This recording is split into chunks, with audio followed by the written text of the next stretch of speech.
તો રહેઠાણ જો તમે ખરેખર લુણાવાડામાં જો ચૂઝ કરવા માગતા હો તો લોકેશન ધી બેસ્ટ અને બેસ્ટ. તો શક્ય એટલું તમને વહેલી તકે મુલાકાત સ્થળ ઉપર લઈ લો તો તમને ઓટોમેટિકલી તમને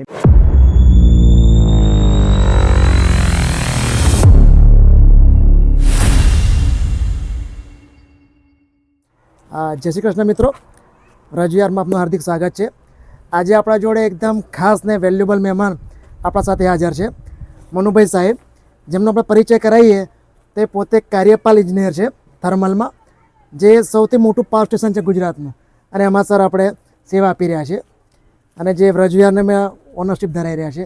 તો આજે જાણીએ મનુભાઈ સાહેબના અનુભવથી કે કેવું રહ્યું છે. કેમ છે મનુભાઈ સાહેબ? બસ મજામાં. તો સર તમે જ્યારે આવ્યા હતા સ્ટાર્ટિંગમાં ત્યારે આઈ થિંક કંઈ જ નહોતું, રાઈટ ને? ના, એકદમ એ હતું. હા. તો જે રીતની તમને કમિટમેન્ટ કરવામાં આવી હતી કે જે રીતનું ચર્ચા થઈ હતી, તો તમારો એક્સપિરિયન્સ શું છે, કે મતલબ કેવી જર્ની રહી છે તમારી રજવિહારમાં આ વર્ષની? રજવિહારની જર્ની વિશે તમને હું લગભગ આઈ થિંક બેઝિક યાની કે 0-0 આ લોકેશનની વાત કરીએ તો 0-0 જ્યારે કોઈ વસ્તુ સ્ટાર્ટ જ નહોતી થઈ એ વખતે અમે અમારા વતન ગામડી ગયા હતા. ત્યાંથી રિટર્ન લુણાવાડા આવી રહ્યા ત્યાં. તો જસ્ટ એક સાહજિક ઈચ્છા જ થઈ કે ચલો ને અહીંયા એક સાઇટ કંઈક નવી ડેવલપ થવા જઈ રહી છે, તો આપણે નજર નાખવામાં શું જાય, આપણી શુદ્ધ આપણી ઓલીમાં માનતા હોઈએ ને એ પ્રમાણે. બરોબર. તો જસ્ટ અમે એક ગાડી અહીંયા પાર્ક કરી અને એક ઓબ્ઝર્વેશન માટે ફેમિલી સાથે આવ્યા. જેમના જે કંઈ મેઇન મોનિટરિંગ કરતા આપણા મયુરભાઈ ખરા, એમની સાથે મુલાકાત થઈ.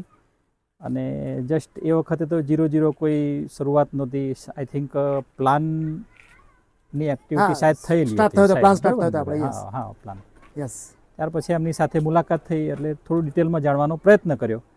પછી ઇનિશિયલી સ્ટેજમાં એમણે અમને શરૂઆતમાં ડોક્યુમેન્ટરી થોડું એમને પ્રેઝન્ટેશન યાની કે ડિસ્કશન કરવામાં આવ્યું. અને ત્યાર પછી એક ડિસિઝન લઈ, ઇમિડિયેટ ડિસિઝન લઈ. એમની વાતમાં બી અમને ભરોસો બેઠો, વિશ્વાસ બેઠો. અને એમનું એક આ પ્લાન વિશે ટોટલી આખા પ્લાનની વિષયમાં એમની એક વિઝનરી જે એમનો આખો વ્યૂ હતો એ અમને બહુ પસંદ પડ્યો. અને કેમ કે અમે અગાઉ એક મકાન મારું ઓલરેડી બરોડા છે જ, અને આ ટોટલી આ મેટરમાંથી અમે પસાર થયેલા છીએ એટલે આના વિશે અમને બી થોડો આઈડિયા છે. જેની કમ્પેરિઝન કરતો આમની જે મયુરભાઈની વાતમાં અમને થોડો, જેને આપણી ગુજરાતી ભાષામાં એક વાતમાં દમ અમને લાગ્યો. વાતમાં દમ લાગ્યો એટલે પછી અમે ડિસિઝન લીધું અને ત્યાર પછીથી જર્ની સ્ટાર્ટ થઈ. અને ત્યાર પછી નથી કહેતા કે એક છોડનું વાવેતર કર્યું હોય અને અત્યાર સુધી આ ધારો કે એન્ડ ઓફ 2025માં એક મોટું વટવૃક્ષ બની રહ્યું છે અને બનવા જઈ રહ્યું છે ઇન ફ્યુચર, કે જેની તમે અત્યાર સુધીમાં આઈ થિંક લુણાવાડાના સમગ્ર એરિયામાં અને આપણા સમગ્ર વિસ્તારમાં આ એક મારી દૃષ્ટિએ એઝ આ એક પોતે એક ઇલેક્ટ્રિકલ એન્જિનિયર તરીકે હું કહી શકું છું કે બહુ આખો એક અલગ એક આઇકોનિક આ એક પ્લેસ બનશે એવું પૂરેપૂરી ખાતરીપૂર્વક કહી શકું છું. બિલકુલ સર. તો સર મતલબ તમને કીધું કે ભાઈ દમ હતો વાતમાં, તો લાગી રહ્યું છે કે દમ થઈ રહ્યો છે? દમ જે મેં કહ્યું ને કે વાતમાં દમ હતો, એ દમ ખરેખર અત્યારે કામમાં બી અમે જોઈ રહ્યા છીએ. અને કામમાં તો કંઈ કહેવા જેવું છે જ નહીં. એનું કારણ તમને કહું કે જો તમે આઈ થિંક કોઈ પણ માણસ જીવનની અંદર જેવું નથી કહેતા કે જેવું દામ એવું કામ, આપણી કહેવતો છે કે જેવું દામ એવું કામ, એ અહીંયા સાર્થક તમે જોઈ શકો છો. સિદ્ધ ખરેખર નજર સામે થઈ રહેલું છે કે જે તમે ક્વોલિટી જો જીવનમાં મકાનની બાબતની ખાસ વાત કરીએ તો જો મકાનમાં ક્વોલિટી અને ટોટલી રેસિડેન્શિયલ તમે જો ફેસિલિટીની બાબતમાં જો પૂરેપૂરું તમે જો જીવનમાં કંઈક વિશેષ મેળવવા માગતા હો તો તમારે દામ યાની કે ફાઇનાન્શિયલ મેટરને સેકન્ડરી ગણી અને આ લોકેશન ધી બેસ્ટ છે. અને આનો તમે all over environment point of view તમે જો વ્યૂ જોશો તો આઈ થિંક એક બાજુ પર્વત છે, બીજી બાજુ નદી છે, એક બાજુ શહેર છે અને બીજી બાજુ ગામ છે. ચારે દિશાઓમાં તમને અલગ અલગ વ્યૂ જોશો તો તમને લાગશે કે ના ખરેખર જેને કહેવાય ને કે જીવનની જન્નત તો કદાચ અહીંયા જ હશે હોઈ શકે બરાબર? બિલકુલ બિલકુલ તમે બહુ સારો સર ઇન્સાઇટ આપ્યો એકચ્યુઅલી અને આઈ થિંક અમને પણ થોડો ખ્યાલ આવે કે ના ભાઈ જે પરસીવ કરી રહ્યા છે રાઈટમાં થઈ રહ્યું છે સરસ સર હા તો બીજું કે એકાદ બે શબ્દોમાં કેવું હોય જે લોકો વ્યૂ જોઈ રહ્યા છે યા જે પ્લાન કરી રહ્યા છે હા હા જેમને તમે કંઈક કેવું કે જેમ એ લોકો નિર્ણય લઈ શકે હા યા હા હેલ્પ થાય લોકોને તો લાઈક શું કહી શકો તમે ઓકે શું ઓકે idea આપી શકો?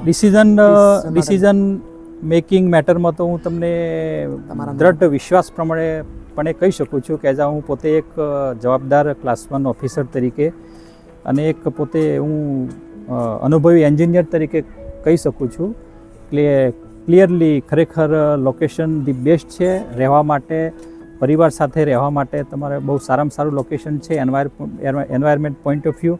અને આના પ્લાનની અંદર તમે ડિટેલમાં જોશો તો આખું ઇન્ફ્રાસ્ટ્રક્ચર બહુ ઇલેક્ટ્રિકલ પોઈન્ટ ઓફ વ્યૂ, તમારે પોતાની સુએજની રીતે ઇન ફ્યુચર તમારે ઉર્જાના ક્ષેત્રમાં બી લેટેસ્ટ ઇનોવેટિવ જેને કહેવાય ને કે ઇનોવેટિવ વ્યૂ સાથેનો આખો પ્લાન છે. અને સાથે સાથે જેટલા આની અંદર જે મેમ્બર અત્યાર હાલ સુધીમાં બની ગયેલા છે એ બધા વ્યવસ્થિત અને એકબીજા સાથે બહુ જેને કહેવાય ને કે ક્વોલિટી વર્ક છે. એની સાથે સાથે સામે જે કંઈ મેમ્બર્સ આવી રહ્યા છે એ પણ તમામ ક્વોલિટી ઈચ્છનાર અને ક્વોલિટી પોઈન્ટ ઓફ વ્યૂ માણસો આવી રહ્યા છે. તો દરેકને એક આપણે ભરોસાપૂર્વક હું પણ એક કહી શકું છું કે જો તમે ખરેખર આ લોકેશન ઉપર એક જો રહેઠાણ જેને કહેવાય ને કે જીવનમાં મોટામાં મોટો જે નિર્ણય લેવા તરફની બાબત હોય તો રહેઠાણ જો તમે ખરેખર લુણાવાડામાં જો ચૂઝ કરવા માગતા હો તો લોકેશન ધી બેસ્ટ અને બેસ્ટ. તો શક્ય એટલું તમને વહેલી તકે મુલાકાત સ્થળ ઉપર લઈ લો તો તમને ઓટોમેટિકલી તમને બી ટૂંકમાં જે મેં વાત કરી એ વસ્તુ રિયાલિટીમાં તમને ટૂંકમાં તમારું જે કંઈ કદાચ કોઈ કન્ફ્યુઝન હોય તો ક્લિયર થઈ જશે અને સારામાં સારું એમાં કોઈ બેમત છે નહીં. બરાબર? બિલકુલ સર બહુ ખૂબ ખૂબ આભાર બહુ સારું ઇન્સાઇટ આપ્યો બધા માટે અને અમારા માટે બી થેન્ક યુ. છે ને ખૂબ ખૂબ આભાર સર બેસ્ટ. Okay sir